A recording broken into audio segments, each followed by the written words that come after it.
Hello everyone, it's Debbie again from the Flower Shop Lady. Today I'm going to talk to you about inventory. Not flower inventory, that's a whole nother subject, and we'll probably be doing that pretty soon. I'm in the process of ordering Valentine's flowers. I should have been doing it at Christmas time, but the prices have been really high and I don't want to pay them, so I'm getting creative on how I'm ordering my flowers this year. Today we're going to talk about hard goods. All of your vases, all of your display items, anything that you use in running your flower shop. We all have been collecting for many years and we've acquired a fair amount of things, so that's what I'm talking about today. One of the questions I've heard multiple times, mostly from my employees, but other people, is why do I inventory? There's lots of reasons, but one of the main reasons is, what if you had a fire? What if there was a flood? Somebody broke into your shop and stole things? How can you prove what you had? If you have an inventory and you can say, this is what I had, compare it to what was left, and then you at least would have an idea of what is missing. It's a good starting point. The other good reason is it helps you use up all that old stale inventory. We as florists, at least in my shop, I've collected things over the years. At one time I had a variety of flower shops and they all had wire service, and when I downsized those flower shops, it all came here. I had a storage shed that I kept everything in, and I had that storage shed probably 5 or 6 years, and I paid on it every month. That was $200 that I didn't need to spend as a florist. So anyway, last summer we moved everything up here. I got rid of the stuff I didn't need, and then we've been using what was down there, and it is slowly going away. So as we clean up and do inventory, we are gonna reorganize our back area. Our back area is kind of full and mostly a mess back there. So I want to get rid of that. I want it cleaned up. So when we do a tour of the flower shop, I'm going to show you a before and after of the back area, because it's going to look much better once we're all done putting our Christmas and reorganizing our stuff. We have a rack back there that was full of everything, and that's going to get taken down, and we'll be off to a fresh start for Valentine's Day. So one thing that we did last year, or when we started doing inventory, was we brought up all the old containers that had been hanging around for a long time. We put them on a desk or a table, and I challenged the designers to use those, and I wanted to get them gone. So, and rather than donating them, we used them, and I gave them an extra $1 or $2 for each time they used one of those old containers, had them keep track of it, and they didn't earn a lot of money, but they did earn some money, enough for 2 or 3 lunches, and they had a few lunches, and I got rid of old stale containers. That was a win-win in my book. How were we going to inventory? One way that we did it was we made a schematic of the whole shop.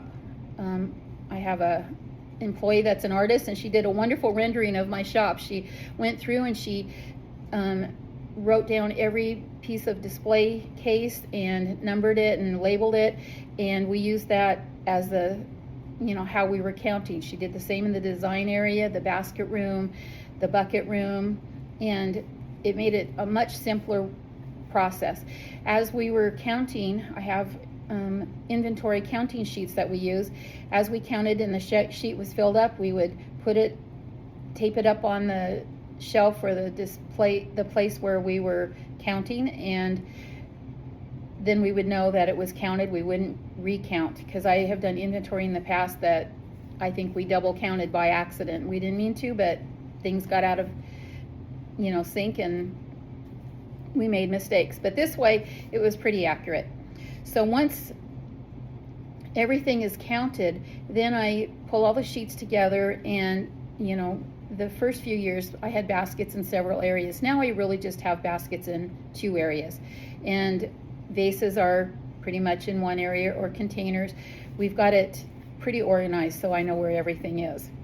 But I have had a digital system where I took pictures, put in the wholesale amount, the retail amount, how many that we had, and it would print off me a sheet for the year for counting everything up, and that worked wonderfully. But it was $34 a month or $108 a year. And as a florist, I'm always looking for ways to economize, so I went back to very basic. I have my inventory counting sheets, and then I bought a spreadsheet from Etsy, and it has formulas set up, so as I put the information in, it'll total it by how many items. You know, let's say we had three $10 items, it'll total it for 30, and then it'll total the whole page when I'm done, and then it'll total all the pages and give me a grand total of everything. And that's worked pretty well. It's, you know, a little bit more labor intensive, but a lot less expensive. So anyway, that's what I'm using now. When should I inventory? I always like to do it in January because it's a fresh start. In January, we're making plans for the year. We're doing inventory. I'm going to make a video on the kinds of things that I like to do in January. There's a lot of things that we have to do to get ready for the coming holiday, which is Valentine's Day. And, you know, Valentine's Day and Secretary's Day, there's just a whole, Secretary's Day. Administrative Professionals Day. I remember the days it was called Secretary's Day. So anyway, I know that that's the right term. I don't shut my shop down. We do it over about a 3-day period. I bring in extra help. We do business as usual, and we just start counting. I bring lunch in. We try to make it as fun as possible. It's a job. I'm not going to try to make it fun because it's not, but we do the best that we can. Some people may have a really good inventory system on their POS. I don't. I do have an inventory system, but it isn't great. So I've elected not to use it, and I'm back to simple. You know, that has worked for me. My inventory counting sheet, my Etsy spreadsheet, and it works. And I have the information I need. It's in the cloud. If I ever need to, redo it, it's there, or if I need to find it for any reason. So what kind of things am I counting, or are we counting? I'm not doing this all by myself.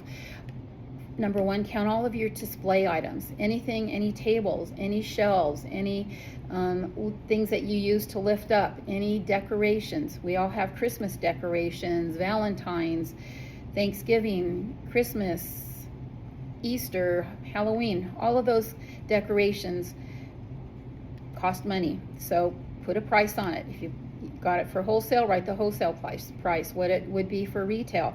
So any giftware you have, like I mentioned, I have a lot of cards. Count those cards. You'd be surprised at how much they end up amounting to. Coolers, your cars, computers, there's just plants. We all have lots of plants. I don't know that I have to say I don't count my plants, but count the containers that the plants came in. So there's plenty to count, and once you've counted your display items, you shouldn't have to recount them. Those are done. You can just keep them on the spreadsheet like it is. That'll simplify your following year's counting. In our back area, we have some boxes that we haven't unpacked for a while, and we're gonna just count that. We wrote the amount and everything down on the outside, so we're just gonna write that into the spreadsheet like it was done, not recount it. Okay, so containers, to make it simpler to count, I just put them into even numbers, like a $5 container or a $5 vase, $10, $15, $20. Don't do $2.50, $3.99, $2.99. You're gonna make yourself crazy. Just group them together. These are $5 vases, $10 vases, $20 containers, whatever it is. Group them together so you can count them all together, put a money value, and it's gonna make your design time faster, and you don't have to account for all the pennies and 50 cents. All right, well, I hope you want to inventory because it's a good thing for all of us to do. And if you want to get my inventory counting sheet, comment below and I will send it to you. Anyway, goodbye till next time. Thanks for listening to me.